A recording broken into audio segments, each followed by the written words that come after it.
Zion Williamson is finally back and he's better than ever. After starting his NBA career off with a bunch of different injuries that he had to deal with, it seems like so far early on into this season, Zion is starting to figure things out health-wise, and he's staying relatively healthy for the most part. And if he can continue to stay healthy throughout the most part of his NBA career, I truly think this guy is going to be a generational type talent. But quickly, before we get the video started, for those of you who may not know, I'm Juicy Sports, I make opinionative NBA content, and if you guys enjoy videos similar to this, hit that subscribe button, that like button, and that post notification bell. I also want to quickly mention that I recently started up an MMA channel, and if you guys are interested in that, the link will be in the description. But anyways, let's get into it.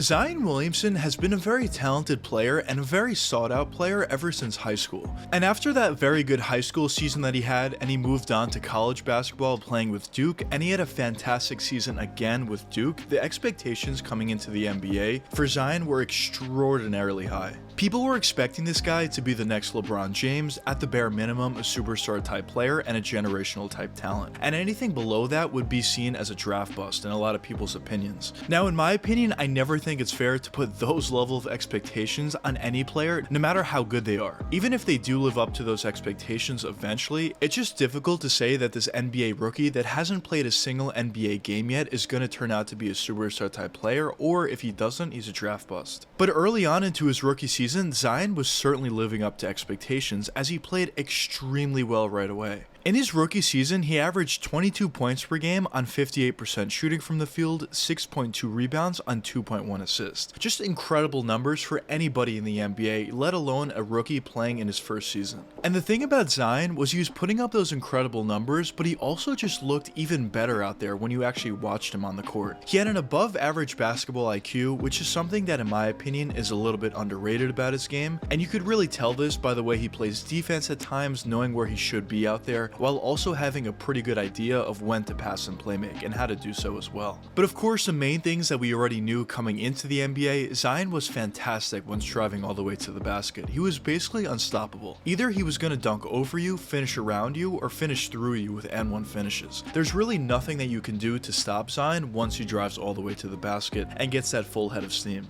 Zion was also showing somewhat of a mid-range ability. Of course, it wasn't all that good, but it was somewhat there, I guess, as well as that three-point jump shot. Once again, not necessarily good, but it was certainly there, at least somewhat. But the fact that Zion was able to put up those incredible numbers by basically solely driving to the basket and really doing nothing else in terms of shooting just shows how incredibly efficient he was and incredibly dangerous he was once driving all the way to the basket. Now, although his rookie season was tremendous and all the people that had that crazy high level of expectations for him were vindicated based upon that rookie season that he did have, the one main issue that he had was those injuries. And that's something that people have been talking about throughout his entire career, in high school, in college, and once again it was starting to come up in the NBA. As in his rookie year, he only played 24 games that season. But after that rookie season and how well he played, people weren't necessarily all that concerned about it. Of course they were concerned, but they weren't completely concerned about it at that point. Maybe it was just one season, and once he heals from his injuries, he'll be fine going forward. And in his second season, that's basically what happened. He played 61 games that year, up from 24, which is significant of course, but he still did miss a decent amount of games, I would say. But on the year, Zion played phenomenally once again, and he even improved. On the year, he averaged 27 points per game on 61% shooting from the field, 7.2 rebounds on 3.7 assists. Just phenomenal numbers, incredible numbers, and he was only playing in his second season.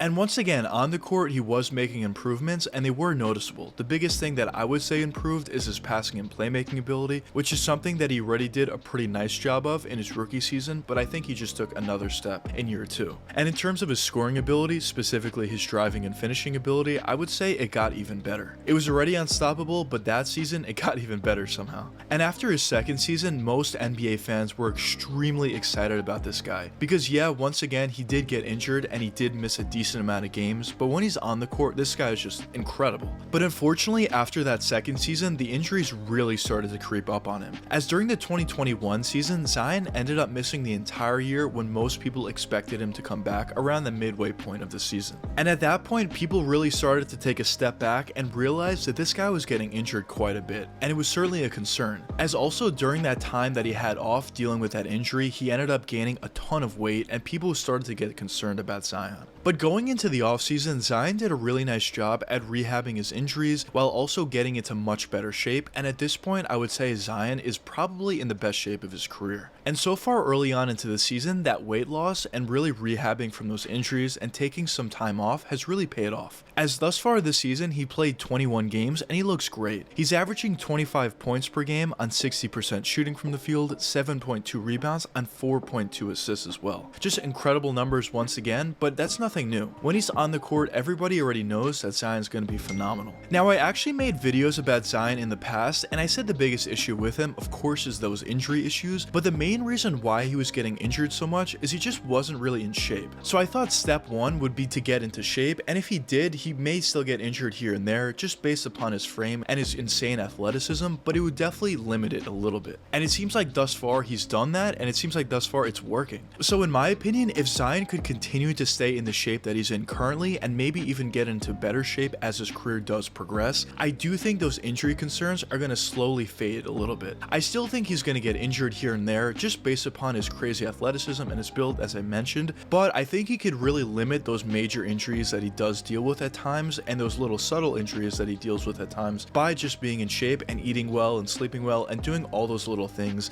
that NBA veterans do. And if Zion's successfully able to do that and he's able to stay relatively healthy throughout the rest of his NBA career, I just see this guy as being a generational type talent, straight up. Now, those expectations that I do have for him are extremely high, and I did say before I didn't necessarily think it's fair to put those level of expectations on anyone, but I just think that's what it is. I just think he's that good, and really based upon how he's played thus far, he's really deserved those level of expectations, to be honest. But going forward throughout the rest of Zion's career, of course, I think everybody already knows this guy is extremely talented, and if he can stay on the court, I really don't see a reason why he wouldn't be a superstar. The biggest key for him and the biggest key for most people, but especially Zion, would be health. If the rest of his career is filled with injuries and he could just never truly stay healthy, I still think he's going to be a great player, but it's just not going to be all that valuable to a team if he can't play all that much. But if he's able to stay relatively healthy throughout the rest of his career, maybe play around 65 to 75 games per season, then I think he can be a legitimate superstar and a generational type talent and someone that you build your organization around. I truly believe he has the potential to be that good, and honestly, I feel like he's already shown it. But anyways, let me know what you guys think in the comments. Do you think Zion Williamson is going to have an amazing rest of his career, or do you think the injuries will get to him? But anyways, I hope you guys enjoyed the video, and if you did enjoy, check one of these two videos popping up now, and until the next time, peace out, guys.